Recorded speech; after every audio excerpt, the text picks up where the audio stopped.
Hi everybody and welcome to my channel. The topic of today's discussion would be my modest collection of Thor Marvel Legends figures from both Toybiz and Hasbro.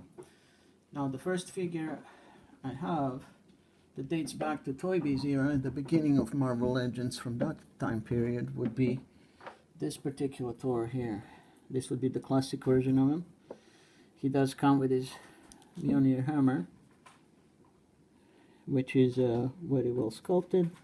He comes with a very large heavy cape that's made of plastic, so it's not cloth, and it looks rather good on him. And he's a rather tall figure, which is also good.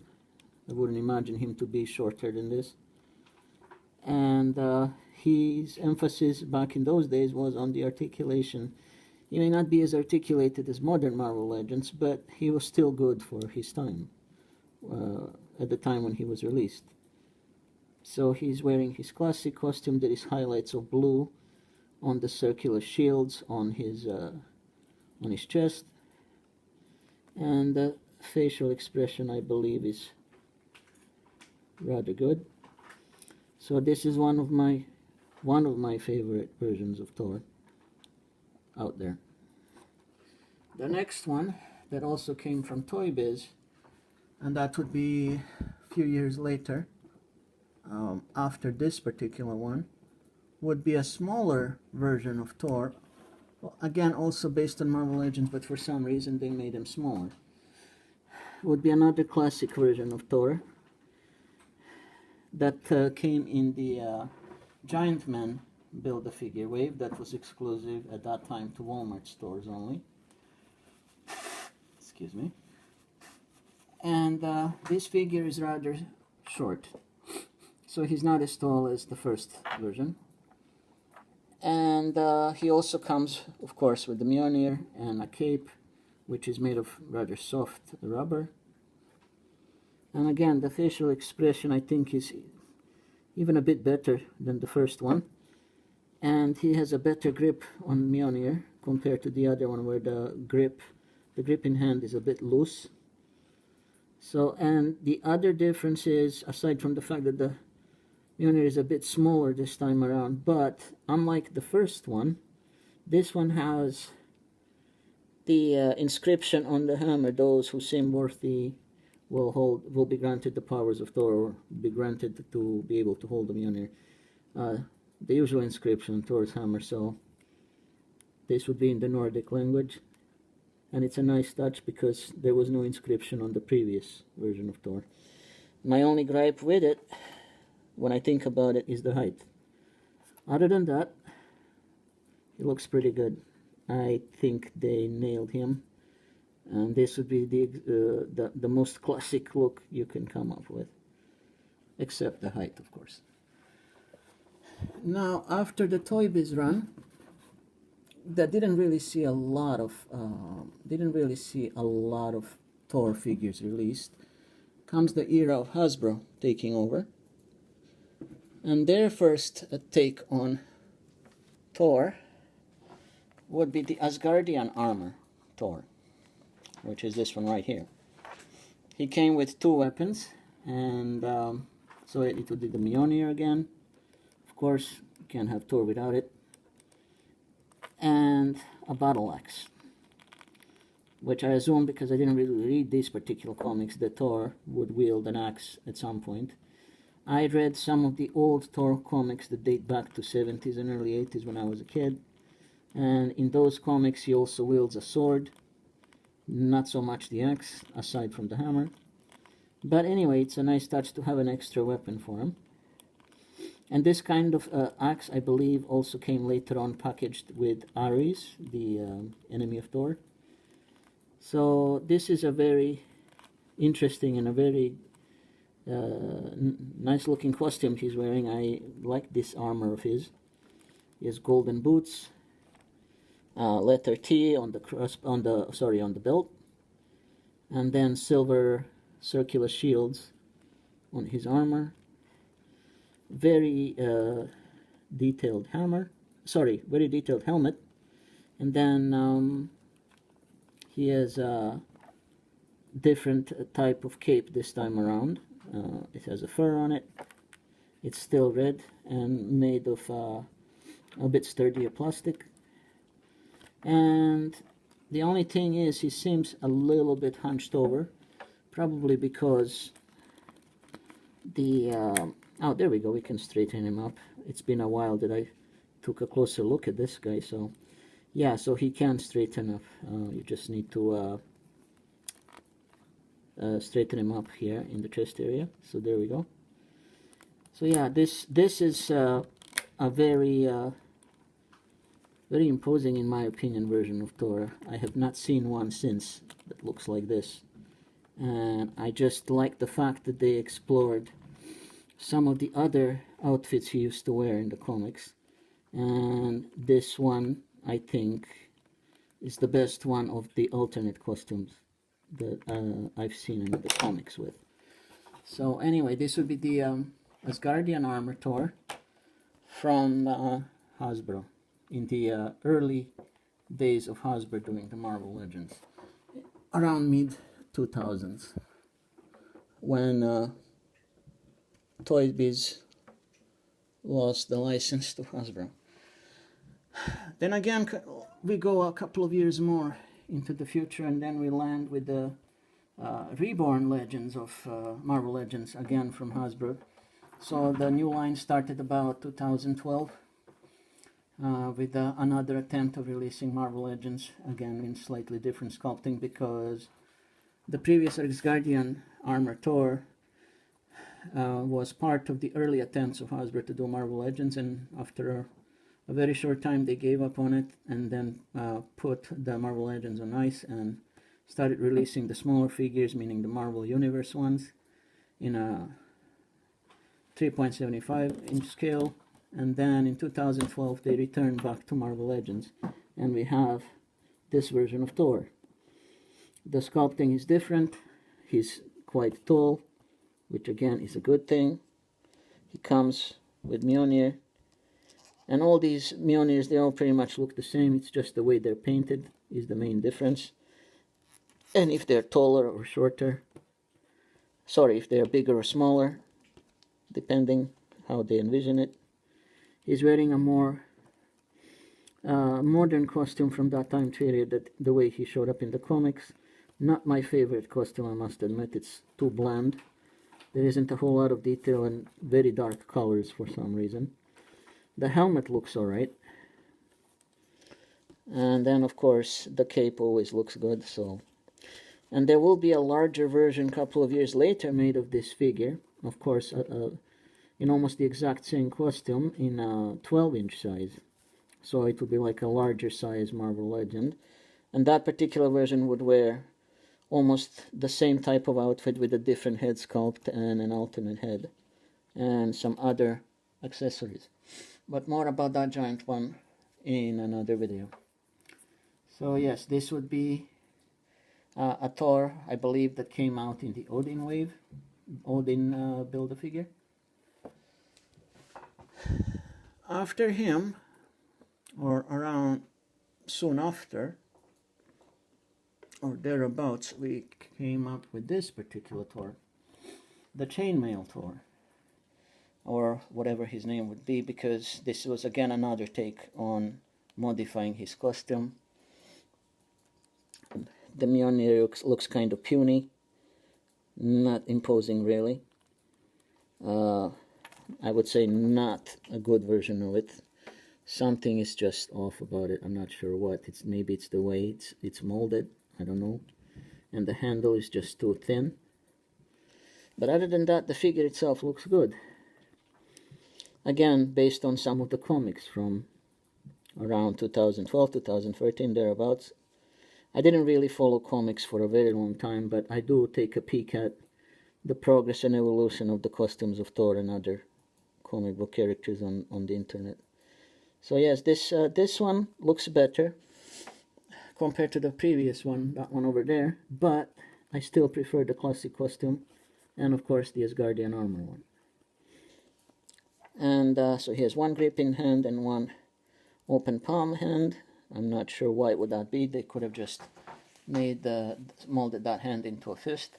But keep in mind that at this time, around 2012 onwards, Hasbro did not introduce the idea just completely yet of interchangeable hands, not just yet, but that was soon to come and be introduced into the Marvel Legends series. So this is it's an okay figure. I think it's an improvement over the previous one. Now we're moving forward in time, and we're getting to another take on Thor, and this particular one, I understand, is based on a story where Thor is stripped of his powers, and therefore this particular figure is called the Unworthy Thor, meaning, for whatever reason, I didn't really read the story, becomes unworthy of wielding Mjolnir hammer, so he becomes an ordinary warrior, and probably mortal as well, I would assume. But he didn't come with the hammer. I gave him one because I think he looks good with it, and I gave him this axe, which I believe is probably the axe he actually came with. I can't quite recall now, but yeah, I believe this was an accessory of his. Sometimes I interchange weapons, that's why I lose track whom I gave what. You can see the trace of his costume before he was depowered, so let's say boots, for example.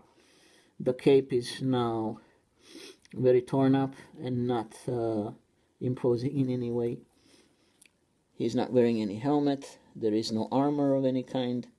And this figure saw the release the first time in the in a boxed set that contains several Asgardian characters, including him, and the new female Thor,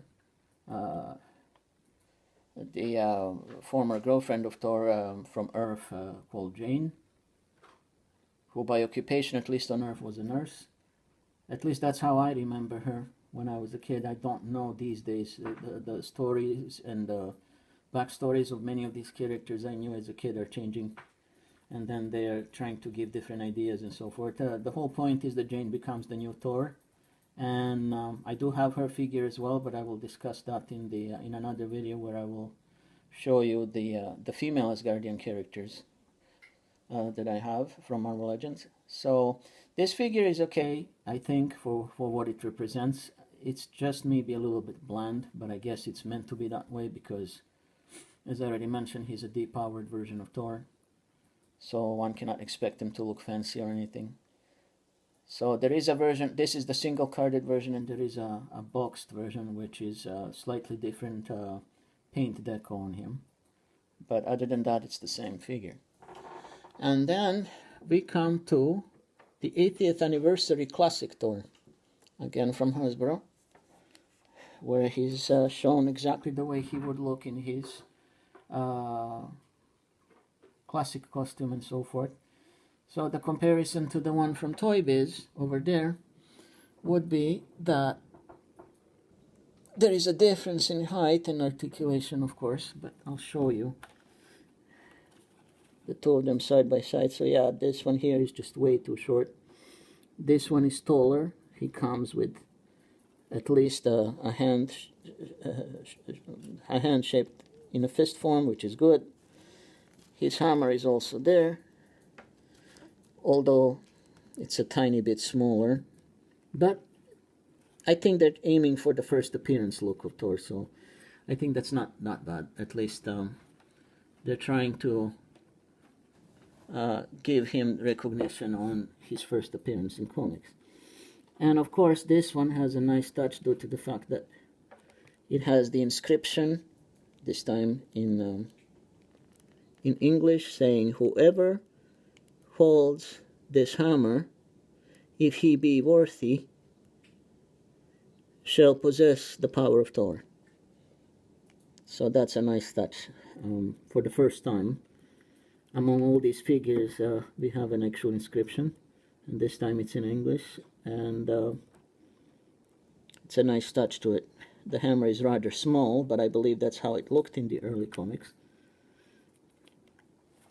And he comes with his yellow golden boots, the bright silver circular shields on his chest armor, and then of course the cape. So he's rather neat. He's not as bulky in appearance as some of these guys, but I think he's still okay. He still looks alright.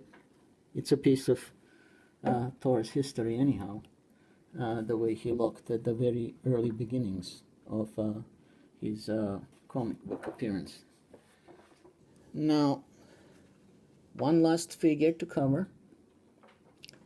I just hope this guy won't topple on me. He's a bit hard to stand. There we go. Alright. Whew, that was a close call.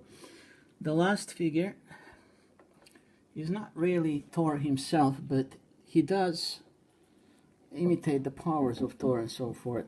This particular Thor is actually called Thunderstrike, and his secret identity is Eric Masterson. His idol is Thor, always has been, at least I gathered that from the comics, and I'm not quite certain how he gained his powers, but he was, I believe, deemed worthy. So he does have some particular version of hammer which looks very different in shape from Thor's, because obviously they're not one and the same. And he wields this strange looking hammer in the battle. No, I'm not sure if this really imbued with any powers or did he make it himself, but it does look more like a cement block on top of a very thick stick. And this figure is one of the latest ones that came in a Joe Fixit wave. And he came with an extra hand that's clenched as a fist that can be interchangeable with this this left one. Other than that, he looks exactly like this in the comics, and one of the earliest impressions of him I've seen was from one of the earliest paintings in the 90s, the way he was drawn back then. So I'm glad that they finally made him into the Marvel Legends. I was always wondering, will they ever make him? Unlike Thor, he has a ponytail, no helmet of any kind. The only thing that doesn't impress me much is his facial expression. He looks enraged and so forth, but something is just, the way I see it, off about that expression. I just don't think the facial expression came off well. I would rather that they had an alternate head where his mouth is closed and not open.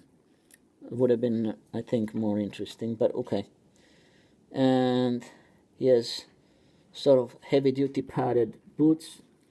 He also has a Thor belt, and of course the circular shields. This jacket is removable, I believe. I just don't feel like trying to attempt to remove it. I think he's fine with it. And yeah, that would be just about it regarding him. So that's Thunderstrike. So this would be all the figures I have of Thor himself, and of course Thunderstrike, that's the only figure of him released so far. In the next video I am planning to show you some of the Marvel Select versions of Thor that I have, because I have a few of them. And then after that I will probably cover any other Thor related characters that I also have in the Legends or Select toy lines. I also have some enemies of Thor and a few Asgardians.